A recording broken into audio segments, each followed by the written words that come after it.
बचपन में mummy papa की मृत्यु के बाद से ही गौरव अपने दादा दादी के साथ रहता है और वही दोनों उसकी पूरी दुनिया होते हैं। उनके सारे सपने पूरे करते हुए जॉब लगते ही गौरव मीनू से शादी कर लेता है। मीनू, मेरा ख्याल रखो ना रखो, पर प्लीज मेरे दादा दादी का बहुत अच्छे से ध्यान रखना। तुम्हें कुछ कहने की जरूरत नहीं है, अब वो मेरा भी परिवार है। इसके साथ वो दोनों मिलकर घर और चारों मिलकर एक दूसरे की खुशियां संभालने लगते हैं। देखते ही देखते महीने बीत जाते हैं और फरवरी शुरू हो जाता है, जिसके आते ही सोशल मीडिया पर वैलेंटाइन की बातें शुरू हो जाती है। और इसको देखकर दादी गौरव और मीनू को वैलेंटाइन पर घूमने जाने के लिए कहती हैं। अरे हो गौरव, तू मीनू को लेकर कहीं घूमने क्यों नहीं जाता? अरे नहीं दादी, हमें कहीं नहीं जाना। अरे पगला गया है क्या? यही उम्र है घूमने की। वैलेंटाइन आ रहा है, जाओ दोनों कहीं छुट्टी मना कर आओ। दादी की बात पर दोनों पति पत्नी हैरानी से उन्हें देखने लगते हैं। दादी, आपको वैलेंटाइन के बारे में कैसे पता? मुझे क्या पागल समझा है? अरे मैंने सोशल मीडिया पर सब देखा है। ये प्यार करने वालों का दिन होता है ना। दादी, तुम्हें इंटरनेट सिखाना हमें ही परेशान करेगा, सोचा नहीं था। अरे तो वो गलत क्या बोल रही है? हमेशा तुम दोनों हमारे पास रहकर सेवा में लगे रहते हो। ना शादी के बाद कहीं घूमने गए और ना ही अब जाने के लिए तैयार हो। अरे अपनी पूरी जिंदगी में तुम्हारे दादा ने पहली बार कोई अक्लमंदी की बात की है, उसे तो मान लो बच्चों। दादी, आप क्यों बेचारे दादू की टांग खिंचाई करती रहती हो? अरे वो हमारा मैटर है, तुम ये बताओ जा रहे हो या नहीं? दादी, हमें आपके साथ रहने में ही खुशी मिलती है। अरे तो हम कौन सा छोड़कर जाने के लिए बोल रहे हैं? बस घूमने जाओ और वापस आओ बच्चों। इस पर हंसकर दादा की बात टालते हुए मीनू और गौरव वहां से चले जाते हैं। लेकिन दादी अगली सुबह एक बार फिर दोनों को टोकती है। अरे क्यों रे चंपू, कहाँ घूमने जाएगा, कुछ सोचा क्या? दादी, वैलेंटाइन दूर है। ऐसा बोलकर गौरव घर से बाहर और मीनू रसोई में चली जाती है। ये बात बताकर गया है या तुम्हें धमका कर? तुम भी ना ज्यादा मजे मत लो और चुपचाप मेरे सिर में तेल लगाओ। जी मोहतरमा, जब से शादी हुई है चुप ही तो हूँ। दादा दादी की ये प्यार भरी नोकझोंक सुन के रसोई के दरवाजे पर खड़ी मीनू हंसने लगती है, जिसे देख दादा दादी भी हंसने लगते हैं। वैसे आप दोनों ने मुझे कभी अपनी लव स्टोरी नहीं सुनाई। अब क्या बताए बेटा, जिस दिन तुम्हारी दादी से मिले बस उसी दिन से हमारा तेल निकल गया। देखो वही तो इनके सिर में लगा रहा हूँ।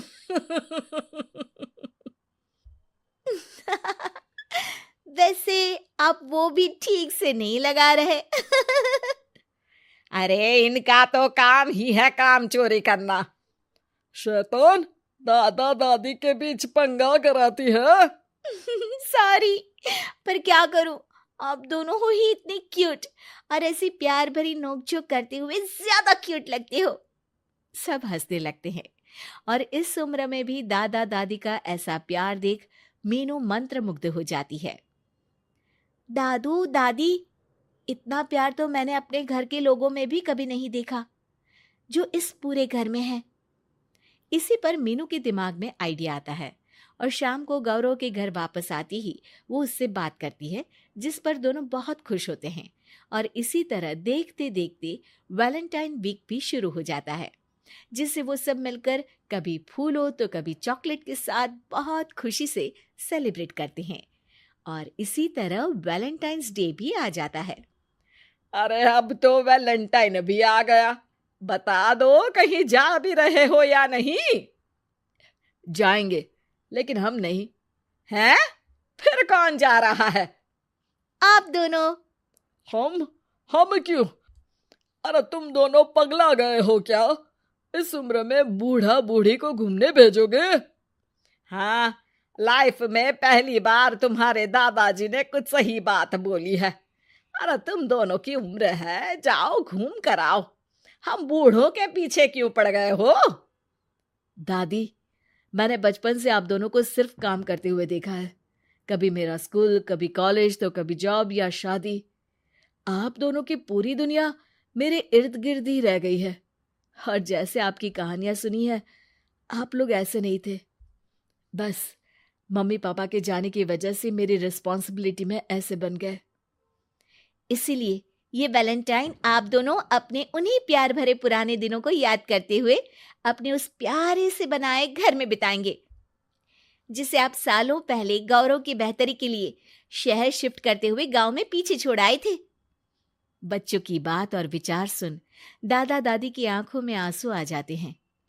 आजकल के समय में जहाँ बच्चे दादा दादी को बोझ या बूढ़े हैं कुछ भी बोलते हैं समझकर पीछे छोड़ देते हैं।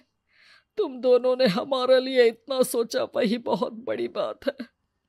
ऐसे बच्चे हमें मिले, हमारे लिए दुनिया में इससे बड़ा सुख नहीं। और तुमने मुझे ये भी बता दिया कि सोशल मीडिया सब कुछ सही नहीं बताता। देखना, उसने मुझे बस यही इंफॉर्मेशन दी कि वैलेंटाइन कपल्स के लिए होता है, पर आज तुम दोनों ने मुझे समझाया कि ये प्यार भरा दिन हम हर उस इंसान के साथ सेलिब्रेट कर सकते हैं जिसे हम प्यार करते हैं या जो हमसे प्यार करता है। इसलिए अब से हम सब अपना ये वैलेंटाइन और आने वाले सारे वैलेंटाइन गांव जाकर पुरानी मीठी यादों को जीते हुए उनके साथ अपनी नई कहानियों को जोड़ते हुए मनाएंगे।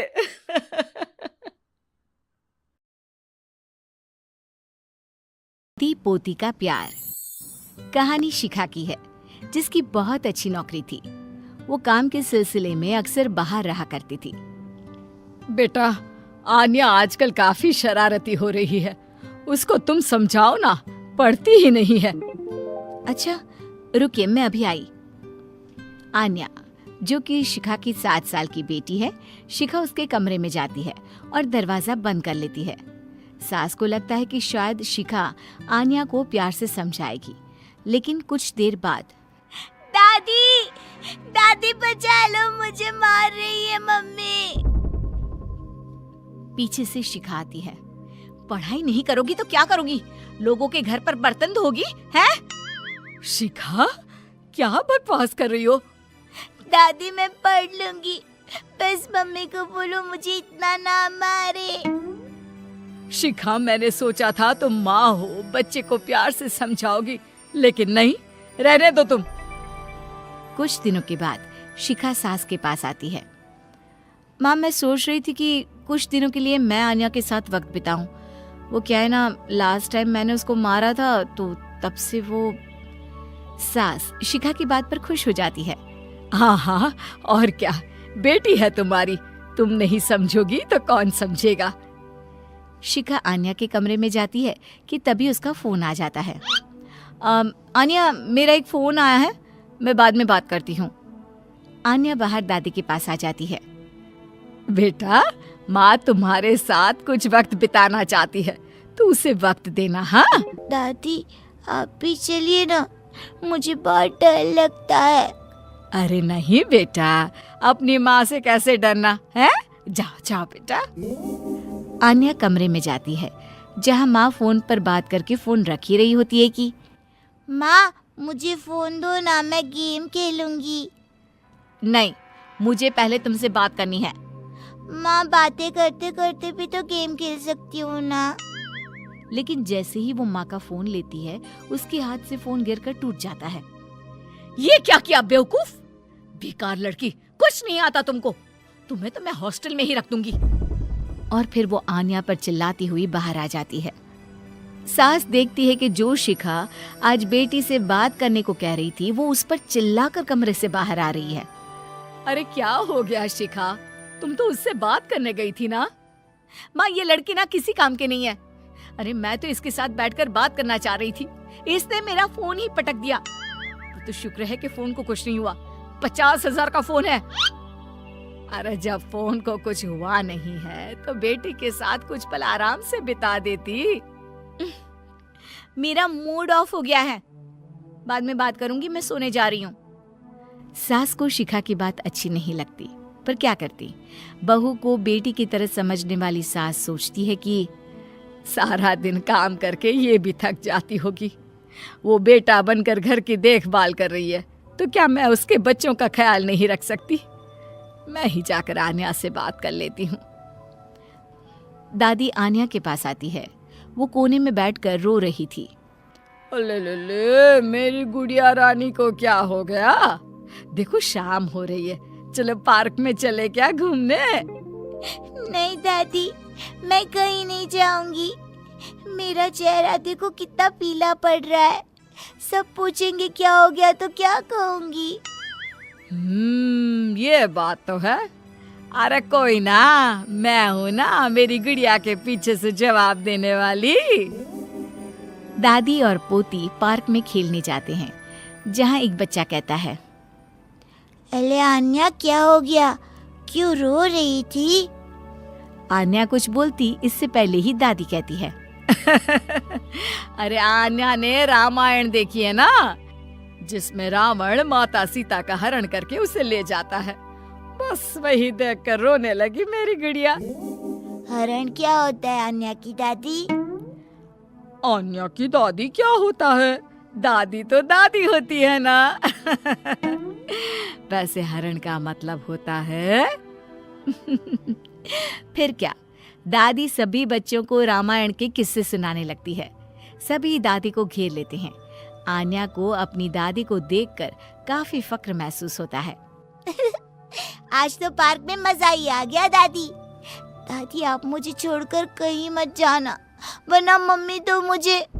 नहीं बेटा, ऑफिस के काम से मम्मी परेशान हो जाती है, और आपको तो पता है जिसे हम सबसे ज्यादा प्यार करते हैं उसी से ज्यादा नाराज भी तो होते हैं ना। दादी पूरी कोशिश करती कि आन्या का कोमल मन माँ से प्यार करे।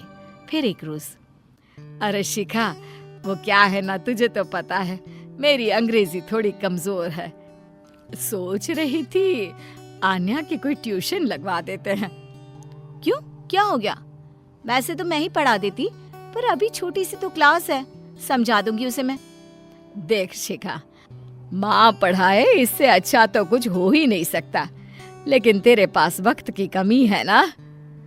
नहीं माँ, मैं अभी फ्री हूँ, पढ़ा देती हूँ। शिखा आन्या के पास बैठ जाती है। क्या हो गया, आप मेरे पास कैसे? कुछ चाहिए क्या? अरे कुछ नहीं, इंग्लिश की बुक निकालो, मैं पढ़ाती हूँ। और बेटा, मैं आपकी गलती हो तो ही डांटती हूँ ना। आन्या डर कर किताब निकालती है। अरे डर क्यों रही हो, हाँ? कोई भूत नहीं हूँ मैं। आन्या शिखा को पढ़ाने बैठती है। ये पहली बार था जो शिखा आन्या को पढ़ा रही थी कि अचानक शिखा जोर जोर से चिल्लाने लगती है। ये नहीं आता, इतना आसान है ये, दिमाग में तो गोबर भरा है, हमारे पूरे पैसे बर्बाद कर रही हो। हम लोग कमा रहे हैं कि तुम कुछ बन जाओ, लेकिन नहीं, मजाल है कि पढ़ ले ढंग से। माँ मुझे ये नहीं आता, तभी तो दादी से कहा था कि किसी को बोलो मुझे पढ़ा दे। अरे वाह जी वाह, तमीज देखो, कितनी जबान चल रही है तेरी। मन तो कर रहा है कि एक थप्पड़ जड़ दूं। आन्या माँ की डांट सुनकर जोर जोर से रोने लगती है।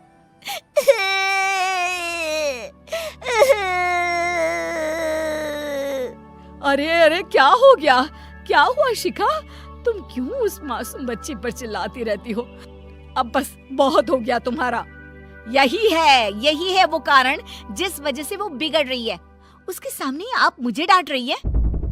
अब शिखा सास पर भी चिल्लाने लगती है। तभी शिखा के सामने आन्या हाथ जोड़कर खड़ी हो जाती है। माँ मुझे माफ कर दो, लेकिन मेरी गलती की सजा दादी को ना दो। उस दिन फोन मेरे हाथ से छूट गया था, गलती से। पहले दिन भी आपने मुझे मारा।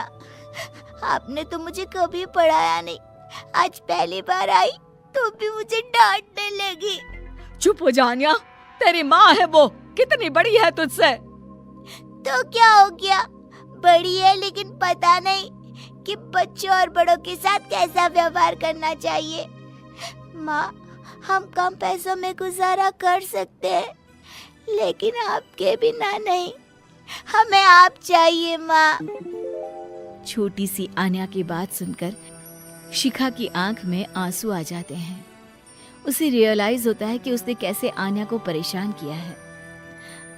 मुझे माफ कर दो तुम दोनों। माँ, आपने मुझे हमेशा बेटी समझा, लेकिन मैं अच्छी माँ नहीं बन पाई। अरे नहीं नहीं बेटा, ऐसा नहीं कहते। देखो ऐसी बात है कि जब जागो तब सवेरा।